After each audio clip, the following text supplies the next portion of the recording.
As AIDS-Free World's lead attorney on this case, I noted with interest some remarks Prime Minister Holness made at his inauguration. He said, among other things, "We must seek to integrate all our citizens into the Jamaican society. They must share a common vision.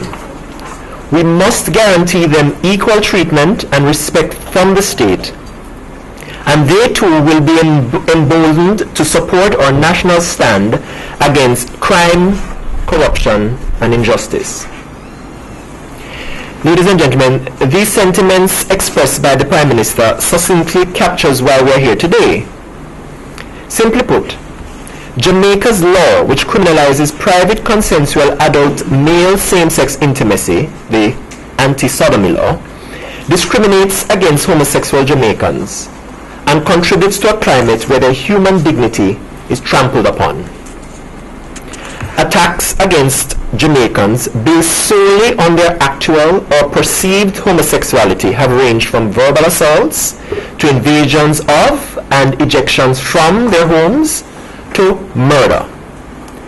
In the last 3 months alone, CVM TV reported on the gruesome murders of 2 Jamaicans because of their perceived sexual orientation. The last victim was only 16 years old. Ladies and gentlemen, because of numerous international decisions in favor of decriminalization, we expect the Inter-American Commission on Human Rights will find that Jamaica's anti-sodomy law violates the American Convention on Human Rights, to which this country is a signatory.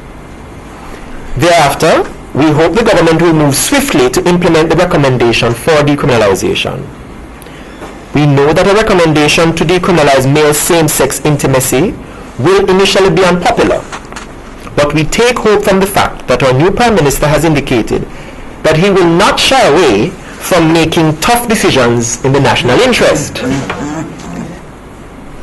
We know that progress towards achieving a significant reduction in the violations of the human rights of gay Jamaicans is being blocked by the presence of the anti-sodomy law. We know this because research we commissioned by Professor Ian Boxell of the University of the West Indies, Mona, indicates that over 82% of Jamaicans consider themselves homophobic, and the vast majority of those persons listen to dancehall music. Jamaican dancehall musicians have recorded over 200 homophobic songs, and one of the most notorious, Boom Bye Bye, explicitly calls for the execution of gays. When Buju Banton, who first recorded that song, was asked why he was so homophobic, he explained that, among other things, the laws of Jamaica criminalize homosexuality. Government parliamentarian Ernest Smith called for the banning of J-Flag because they were engaged in the promotion of an illegal activity. A major television station refused to air a tolerance-themed public service announcement which called for the unconditional love of homosexual family members because, among other things, certain homosexual acts remain illegal, and that's their quote. And the station did not want to be seen to be promoting illegal activities.